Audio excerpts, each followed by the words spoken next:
¿Sabías que en nuestra isla, lo que se vendió como una promesa de evangelización y civilización terminó siendo una de las cadenas más pesadas y crueles que cargaron nuestros ancestros taínos? Este es el propósito de nuestro encuentro. Entender cómo las encomiendas de Osorio, un sistema disfrazado de ayuda y religión, se convirtió en la maquinaria perfecta para la explotación, el sufrimiento y la casi total aniquilación de nuestro pueblo originario. Quédate hasta el final, porque lo que vas a escuchar no es solo historia de libros, es la verdad cruda de cómo se forjó nuestra nación, la raíz de muchas cicatrices que todavía cargamos en nuestra memoria colectiva y en nuestra sangre. Es hora de mirar de frente a esa herida. Desde el momento en que las velas europeas rasgaron el horizonte de nuestra Quisqueya, se inició un capítulo que cambiaría para siempre el destino de sus habitantes. Los recién llegados, con la cruz en una mano y la espada en la otra, proclamaron traer la verdadera fe y la civilización a un pueblo que, según ellos, vivía en la ignorancia.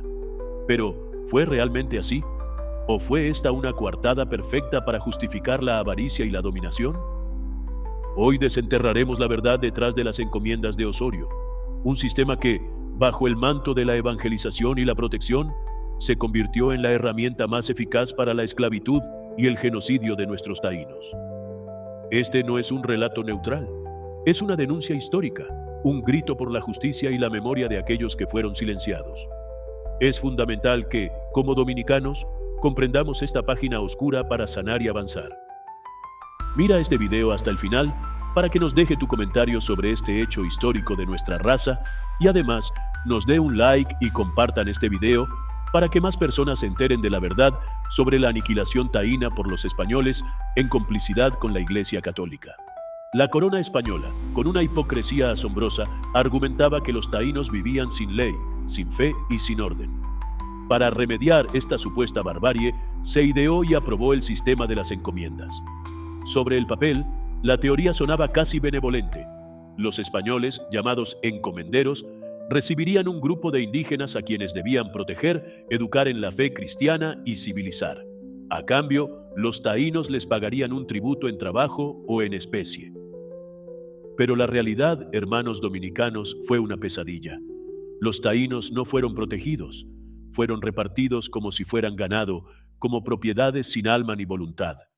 Cada encomendero se convertía en amo y señor de su grupo, con derecho absoluto sobre su trabajo, su tiempo, sus recursos y, en la práctica, hasta sobre sus vidas. La encomienda no fue un pacto, fue una imposición brutal, una forma legalizada de esclavitud que despojó a nuestros ancestros de su libertad y dignidad. Este sistema, lejos de ser una medida civilizadora, fue una estrategia calculada para asegurar la mano de obra forzada necesaria para la explotación de los recursos de la isla, especialmente el oro. La evangelización era solo la excusa moral, el barniz religioso que cubría la cruda realidad de la avaricia y la opresión. Los taínos, dueños de esta tierra, se vieron convertidos en siervos en su propio hogar, despojados de todo lo que conocían y valoraban. La Iglesia Católica, una institución que se presentaba como faro de moralidad y justicia, jugó un papel fundamental y para muchos vergonzoso en este proceso. Con la cruz en la mano, sus representantes bendecían las reparticiones de indígenas y realizaban bautismos masivos. Se les decía a los taínos que, trabajando para los encomenderos y aprendiendo el catecismo, no solo salvarían sus almas, sino que también se integrarían a la verdadera civilización. Pero detrás de cada cruz, de cada sermón sobre el amor de Dios, había un látigo. La fe fue utilizada como una herramienta de control, una justificación divina para la explotación. Mientras se les enseñaba a los taínos sobre un Dios de amor, sus cuerpos eran quebrados por el trabajo forzado y sus espíritus oprimidos por la pérdida de su cultura y libertad. La contradicción era flagrante y brutal. Es cierto que algunos hombres de fe, como el valiente Antonio de Montesinos, alzaron su voz en sermones incendiarios, denunciando los abusos y la crueldad de los encomenderos. Sus palabras resonaron, pero sus gritos de justicia eran ahogados por el estruendo del oro y la avaricia que dominaban la colonia. La mayoría de la jerarquía eclesiástica, lamentablemente, optó por la conveniencia y la complicidad, priorizando la expansión del poder colonial sobre la defensa de los derechos humanos más básicos. ¿Te estás gustando el video? ¿Lo ve interesante? Si tu respuesta es sí, entonces compártelo para que más personas lo vean y así conocen un poco más de nuestra historia taína.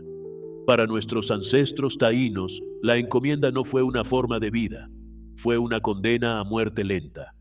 Era sinónimo de sufrimiento inimaginable, de deshumanización constante. Eran obligados a trabajar en las minas de oro, donde la oscuridad y el peligro eran constantes, extrayendo el metal precioso que alimentaba la codicia europea.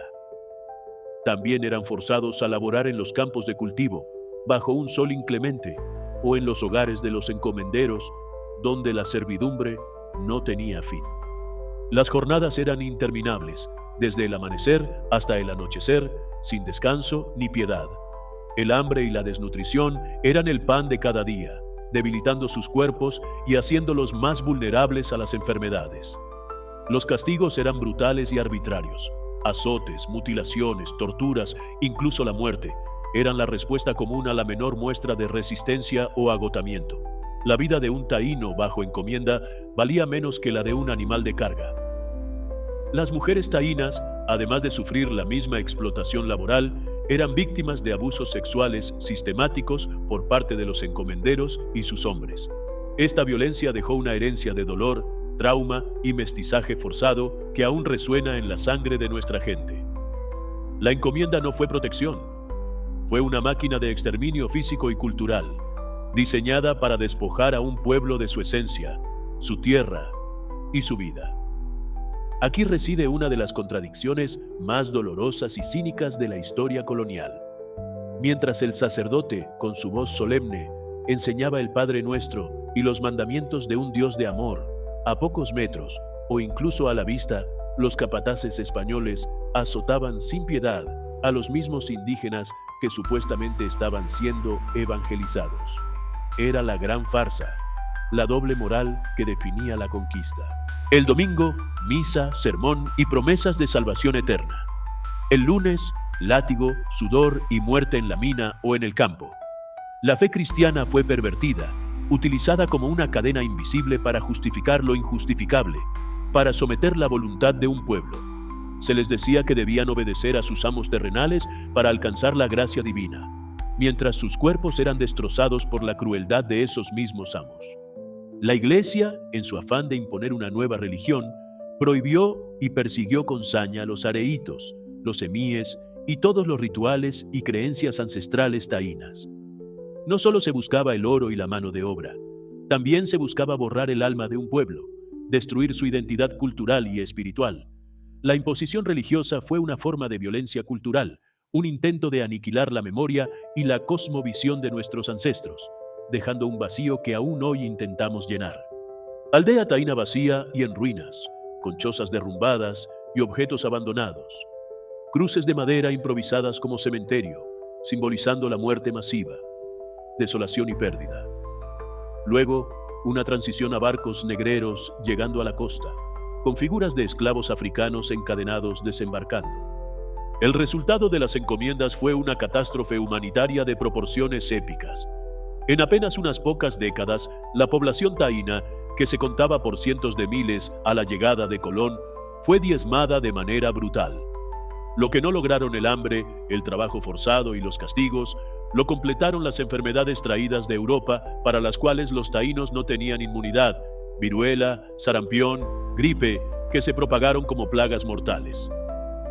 La encomienda dejó atrás aldeas vacías, campos abandonados, cementerios improvisados y una cultura fragmentada al borde de la extinción.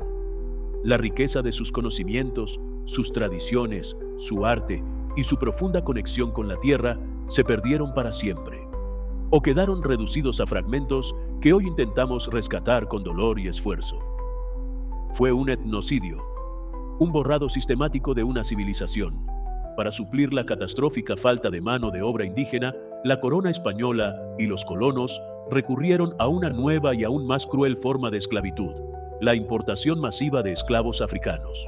Con ellos comenzó una nueva etapa de dolor, resistencia y mestizaje forzado, que daría forma a la compleja identidad dominicana que hoy conocemos. La encomienda, al destruir a los taínos, sentó las bases para la trata transatlántica de esclavos en nuestra isla. Las encomiendas de Osorio no fueron más que una cadena disfrazada de evangelio y civilización, una farsa monumental que costó la vida y la libertad de un pueblo entero. Y aunque unos pocos hombres de fe y conciencia se opusieron a esta barbarie, la maquinaria colonial, impulsada por la codicia y el poder, fue implacable y más fuerte. La historia nos enseña que la fe, cuando se mezcla con la ambición, puede convertirse en el arma más destructiva. Hoy, siglos después, todavía sentimos el eco de esa tragedia en nuestra sangre, en nuestras palabras, en nuestras montañas y en la resiliencia de nuestro espíritu dominicano. Un pueblo originario borrado casi por completo y una cultura que sobrevive a pedazos, en la memoria de nuestros apellidos, en la toponimia de nuestra geografía, en la fuerza de nuestra identidad mestiza. Es un recordatorio constante de la brutalidad de la conquista y de la importancia de no olvidar. Y ahora yo te pregunto, a ti, dominicano, dominicana, ¿fue esto justicia o fue la gran traición de la historia? ¿Fue civilización o fue la aniquilación de una cultura? Reflexionemos juntos sobre este pasado para construir un futuro más justo y consciente. Si esta narración te estremeció, si sientes el llamado de la verdad, dale like, compártela con tus amigos y familiares y suscríbete a nuestro canal para seguir descubriendo las verdades, a menudo incómodas, de nuestra rica y compleja historia dominicana. No dejemos que el olvido borre la memoria de nuestros ancestros.